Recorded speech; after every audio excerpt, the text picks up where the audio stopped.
Nottingham Trent University, working with you. Proud sponsors of Working Week.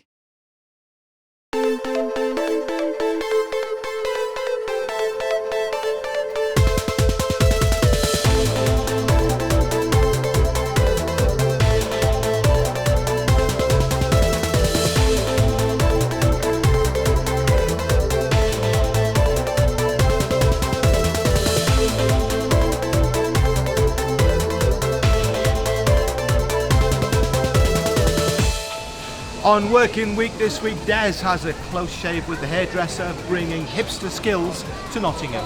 I'm bringing money into the economy of Nottingham. The only thing I ask for Nottingham men is just to help us, and by donating their hair and their face, and to come in for a great service. And I'll be looking at the Nottingham Company designing and producing top quality clothes. Not like this. All over the world. One of the reasons it's called Universal is that I wanted it to appeal to everyone. And the Nottingham Company on a mission to bring tastier doughnuts to the city. Not a tough mission. No, I love doing that one. Everyone knows what to expect with a donut. When you start putting the stuff in what we do, people say, oh yeah, well, I like that and I like that, so put them together. I love that. Hello, welcome to Working Week. I'm Rob Pitter. And I am Des Coleman. And first up, there's an American guy, Des, who's a barber, a hairdresser, working in Nottingham, bringing hipster skills to the city. So we didn't know which one of us should go to a barber's. Yeah, and then we decided finally I better go because I've got some hair and he hasn't. Sid, let me first of all say I love what you've done with this place. Oh, thank you. It really is gorgeous. I mean, you walk into here, you just get this sense of, you know, what you want. It's just, it creates this great atmosphere. Obviously, this is what you were looking for. Yeah, definitely. Definitely. So, when it comes to barbering, that's the wrong term, isn't it? It's a training academy. Yeah, this is not a barbershop. This is actually a training academy where we focus on nothing but training. And myself and my other educators, that's all we do is teach. And what we do is we offer courses anywhere from the beginners that never held a pair of scissors or clippers to the most advanced. And what we do is we cater for people, slightly more mature students. I'm not government funded, I'm a private academy. So we're actually able to accommodate to all different types of students' needs. And that's one of the beauty of the courses we actually deliver here. And with our students, I'd say about 10% actually come from Nottingham. The 90% come from either international or nationally. This week alone, we have from Somerset, Wales, down from London, and we also get students from Scotland, and also next week from Singapore. So we're actually able to bring more money into the Nottingham economy. Stretch. And what got you into becoming a barber? Well, I originally started at 14 years old. I'm actually 40 now.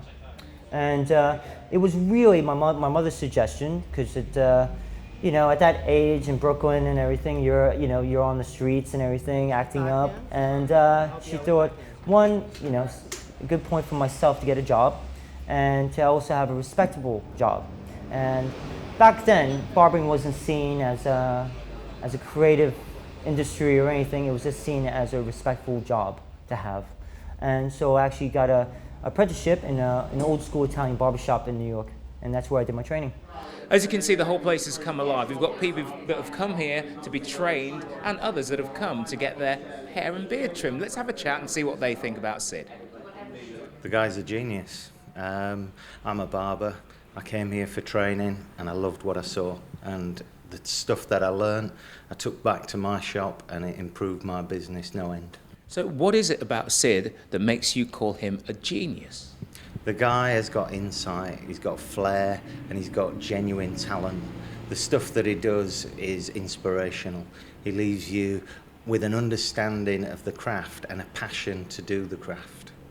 When I first time met him, he is very, very caring person, and he knows with different shape and different trends. We've been in the trade for over 25 years, so we just came down here and really, we could come to him ever since. What excites you about barbering? There's a lot of skill involved. Every day is different. All the clients that you meet are different. You get to learn a lot from those people, and working in a real modern, creative environment. It's always changing. Now, I can't help but notice that your accent isn't from around here. No, you are correct. So when did you come from Scotland? Well, actually, I'm not from Scotland. I know. I'm from Yorkshire. No, I'm joking. I'm actually from New York. I've been in the UK for about 14 years, and I moved around a bit, but I've been in Nottingham for about almost 6-7 years now, and Nottingham is my home. Did you enjoy that, by the way? I thought it was great. Yeah, It's all grown back now, hasn't it? It didn't take very long. But not too many people, I don't know if you noticed, aren't many people walking around with those hipster beards or the kind of hipster look. Yeah, you're absolutely right. That's why I went out to find people and have a bit of a forage around in their chin growth. I wondered where that was going. I see that you've got a wonderful beard. How long has it taken you to grow that? About a month. Yeah? A month, yeah. And what do you like about a beard? Keeps me nice and warm, mate. Do you like a guy with a beard? No. No. Because I don't like hair. Would you ever grow one, you know, like Grizzly Adams type? I'd love to, yeah, but I don't think I could. Why? Because it doesn't grow like that, and it does get itchy. Yeah. I'm one of those people, I look at it and I go, do you know what, I'll have a shape. No, I can't be bothered. And it's been like this for about a year now, so it just gets trimmed and that's it. Yeah? See, you've got a great beard, though. Well, thank you very much indeed. I do prefer yours. Would you go for a goatee look like mine? Do you know, I've had a goatee in the past, but I think goatees, you really suit the goatee or you don't. You do, you're a very lucky man. Whereas with me, it just looks wrong. What do you reckon? Yeah, that's nice. Is that nice? That's all right. Yeah, you see. I've got the approval. Now, normally we take our life in our hands when we stand in Columbus Street, but no one's spoken to us. No one's spoken to us at all. Go on, Des, they always recognise you. Hello, mate. How you doing? Not bad, Des, are you? Yeah, not too bad at there we all. go, that's not too That's what bad. we like. And he's got a very natty hat stall, and our next item is all about the kind of thing Nottingham's famous for, Des. Really sharp clothes, obviously not me, but in your case, yeah. Oh, thank you very much That's a indeed. bit true. You see what I mean? This is another Nottingham company making a worldwide reputation for designing and producing really top quality clothes. I remember asking my parents at about 7 or 8 years old to stop buying me things because I didn't like what they were buying me, and I think I've been obsessed with clothing ever since. I hated school, I hated all of the formulaic learning of school. School's a great thing, don't get me wrong, but it wasn't for me. And eventually ended up in the clothing trade because it was a way of me affording the number of clothes I wanted, because you know, you got things at a better price if you worked in the industry. And eventually ended up here in Nottingham working for Paul Smith. After many, many years, decided for some crazy reason to do it for myself rather than for someone else. It's a company born out of a family tradition of dressing well. David Keat was inspired by his family's love of fine clothes and set up Universal Works in 2008. At first, he worked from his kitchen table, but now he has a team of 12 working from their head office in Radford, with stores from London to Los Angeles and serving customers from all over the world. So could you tell us a bit about the turnover, where does it all start, and how do you get from an idea to a collection? Okay, well, we have a full collection twice a year, of about 100 different pieces in each collection. Obviously, one's more summer, one's more winter. Kind of starts here. That's believe it or not, the beginnings of some of our jersey pieces that we've made here. So we create a paper pattern, or sometimes the makers we use create a paper pattern, and then we choose fabrics, which we buy from both the UK and Europe, and further afield from Japan. We mix the two together, create garments. Around half of the collection are the same clothes that have been developed slightly each season to make them different. That style of jacket we did in our very first collection. It's a kind of blue-collar workwear style jacket, which we call the baker's jacket, because my dad was a baker and he always wore a work jacket, so it was kind of named after him. But actually that fabric, which is for next spring, so spring 16, just makes it a much kind of smarter, more, it's your kind of going out piece as opposed to a work jacket. The company has developed a long list of clients, including major buyers in Madrid, Moscow and Tokyo, and takes its designs to fashion shows worldwide.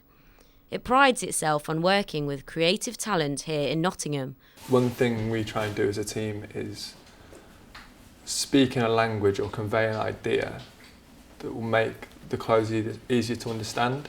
We also do special projects, and one example is a Nottingham filmmaker who we worked with, and we came up with this idea of our jeans are handmade in Nottingham, but we wanted to do like a funny, slightly tongue-in-cheek take on it. So Sam is just working on one of the jackets we did for spring. We really like the style that we've done. We want to try and do some versions of this for next winter. The brand is a champion of small-scale production and works with factories locally and overseas. When we talk about the target market, I'm sure a lot of our clients are over 30 and under 30, but we have a bunch of under 30s here who all seem to be dressed in it and seem very happily dressed in it. So targets are a strange thing. I think I enjoy not having one. Back when I was a kid, you had working class kids who were, dressed in workwear in the week and then got dressed on a Saturday to go out, and that was always inspiring for me, that you could kind of be something. The company has come a long way in just a few years. From one man's passion and ambition that started out in his kitchen to supplying 130 clients worldwide, the universe is their oyster.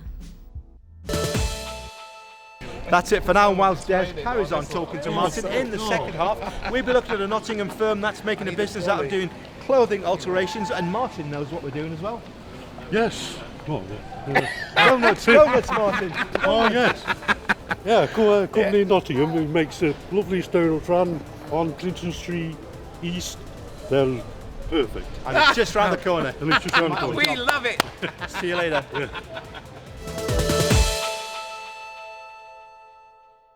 Nottingham Trent University, proud sponsors of Working Week. Nottingham Trent University, proud sponsors of Working Week. Welcome back to Working Week. In this half, Des. Yes, we've got the Lithuanian tailor that's bringing the lost art of tailoring back to Nottingham. And the Nottingham firm that is bringing tastier doughnuts. Lovely. Right to the city. And of course, the thoughts, the incomparable genius thoughts of Richard Baker from the Nottingham Post. All of that to come, but first, we've been out to see a Lithuanian businessman who's bringing the lost skills of tailoring back to Nottingham, and it's not easy either. From crying brides and prom-going teens to those that just cannot throw away that old jacket, Alterations Studio in Arnold has pretty much seen and fixed it all. Not a long time ago the prom's finished, so it was a lot of girls coming and fitting, and she's crawling on the knees, cutting the dresses, and and they standing up outside in the street waiting for the queue, and they need it by that time. And you can come at 8 o'clock if it's promised for this day, so everything is ready by the time we open. The Russian couple have lived in Lithuania and Ireland before moving to Nottingham. We moved to UK and decided to open our own business, which is clothing alterations. So the clothing alterations, first we think, nobody does in Nottingham because we've been going around and, we didn't find the places. But finally, when on Google we found that that's, the people do alterations, and we have some market in here. They have over 30 years' experience in tailoring and pride themselves on the old mantra of no job being too big or too small. Most of the people coming and saying, "Oh, I don't think something can be done," and in 95% we can do. If it's technically doable, yes, we can do. I like owning a business in Nottingham because I get to make so many customers happy. Either they give me a hug, a kiss, or tears. But either way, they go away very pleased. And what's a typical customer to you? The typical customers, the grandmamas who just want to shorten the dress, and finishing by the high-end businessmen which are bringing us, I don't know, like 4, 5, 7 suits, and we do full restyle for them. They would like to expand and take on more staff, but finding people with traditional clothes-making skills has proved difficult. There is no more people with the skills, and by the history we know that it was a very strong town about the textiles and all the clothing industry, but not anymore. Everything now made in China, and nobody know how to sew, and it's sad, but from another side, maybe it's a progress, and this is the way the progress moves, so maybe it will be better in something different. But in the present moment, I would say that, it's just a sad impression that, but from another side, there is no competitors. So, which makes us to feel better, yeah. So, for now, they'll continue to work toward becoming the #1 tailors in Nottingham. And it always happens when we come out on the streets. Des has found another fan getting his photograph taken. Look at that. And while they're doing that, let's have a look at a Nottingham firm that's bringing very tasty donuts to the city centre. Now here's a business you could really sink your teeth into. The Doughnut Company in Nottingham is a new venture set up by a young couple, Megan Scadden and Wade Smith. So what have we got here today, Megan? So we've got quite a few of our new ones today. We've got our banana cream biscuit and chocolate. We've got our jam and cinnamon, salted caramel, chocolate fudge. This is our Nottingham Mars, so it's toffee in the middle, chocolate fudge on the outside. And everyone knows what to expect when we do it. When you start putting the stuff in what we do, people say, oh yeah, well, I like that and I like that, so put them together. I love that. The entrepreneurial pair get up at 3 a.m. most mornings to make sweet treats for their customers. Their business has boomed since it began just over 4 months ago. I borrowed £10 off my nonna and granddad when I brought some ingredients and just had a crack at making some donuts, and then we just kept flipping it, and now the whole business is completely paid for by itself. We're not in debt or anything like that, so it's kind of just grown from nothing to something in 4 months. So what would be your advice to anybody thinking, oh, I want to start my own business and give it a go? Tell every single person you come across about your business. We don't stop talking about the business. The way it works is the more people who know about it, the more people who are going to buy off you. Find something that's unique for you. Don't think because you're a small business you shouldn't have like a marketing budget. That's one thing that we really are specific on. And with future plans for their own premises, they show little signs of slowing down. We do deliveries, wholesale, retail, markets and events. So the idea of getting a shop is like a really good idea for us. Doing these like pop-up markets and stuff, it's a way of getting small businesses, like independent businesses like us, getting some trade. It's hard work and it's busy, and you're working like 18, 20-hour days some days, but at the end of the day it's growing, and eventually it's going to grow to be the biggest donut company in England. Well, so far, Des, we've looked at an alterations company, and we looked at donuts. We've got a theme next, so it's food and clothing. Well, the question is, what do people prefer, food or clothing? I think it's quite clear in my case. Yeah, exactly, none. I went to have a chat to find out what you think. Jade, when it comes to sweets, do you find men buy more or women? Women, I think. Don't know. Being one myself, I must say we do like them. So what is it about sweets that you like? The sugar. Say again? The sugar. I just love it. And how much do you spend on sweet? A lot. Like probably about a tenner a week. Have you ever altered your own clothes? I'm ashamed to say no. No. And in this throwaway society, I try and make sure it fits. And if it doesn't fit, I don't have it. Would you use a tailor? Depending on price, but yeah, probably. Well, more so for boyfriend's suit, but yeah, probably. Okay. And how about yourself, sir? I mean, are you into altering clothes? No. In a word, no. I've never altered anything ever. And when you're quite fashionable, so when it comes to fashion, would you spend a sizable chunk of your income on clothes? Yeah, I spend quite a bit on clothes. I don't really have a budget for it, so. I can't stop looking at your eyes, man. Get a shot of this guy's eyes, look. My goodness gracious me, I feel like I could kiss him. Get away. Do you think men are more into, alterations or women? Probably women, I would think. I think, men are anything for quickness, off the peg, yeah, this will do, and that's it, isn't it, really? And you being a young lady, would you agree with that?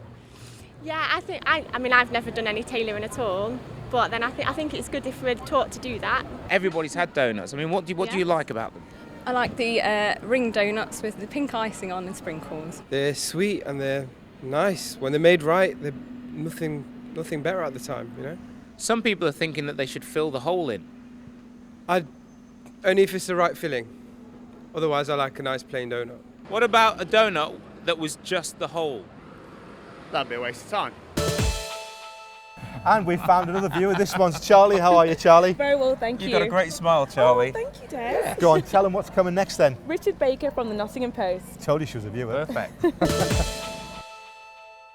Exports are the lifeblood of an economy. With our strong traditions in engineering, selling overseas is something we've been good at in Notts. But what's the picture now? Let's get the thoughts of our resident expert on the role exports play in our economy. Well, let's take a wider look at the export market in Nottingham and Nottinghamshire and what it means to us and our economy. With me is Richard Baker, I'm delighted to say, the business editor of the Nottingham Post. And Richard, how do we do in terms of exports in Notts then in Nottingham? We don't do too badly. I mean, it's sort of going two halves for this area of the world, but years and years ago we used to sell a lot through the rag trade. The rag trade was so successful it exported itself in the end, but we've picked up since then. This is a part of a region which exports roughly £20 billion worth of goods every year. It's in surplus, which means that we export more than we import, so we do pretty well. How do we manage that? Because, you know, the UK as a whole, we're importing more than we're exporting, aren't we? So we actually buck that trend.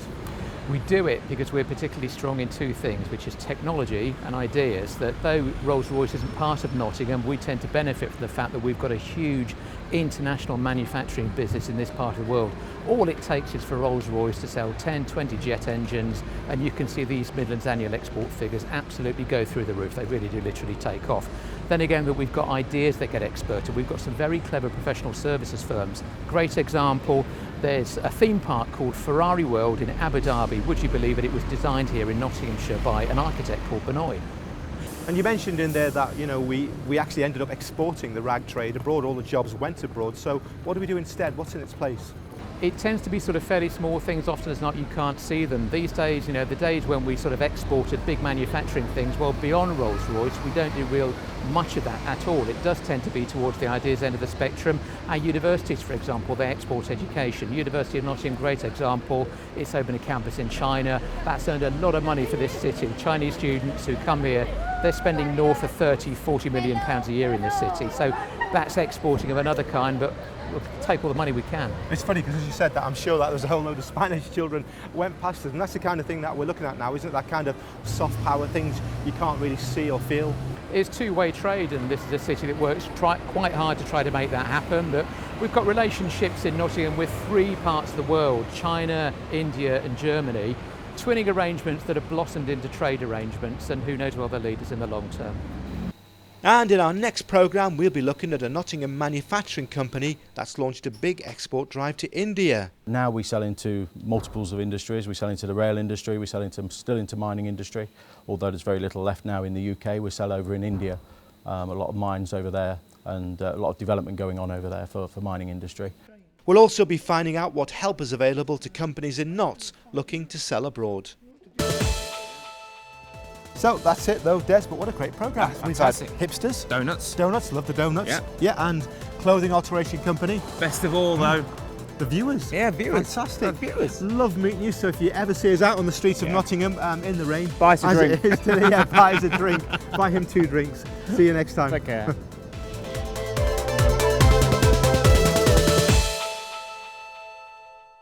Nottingham Trent University, working with you.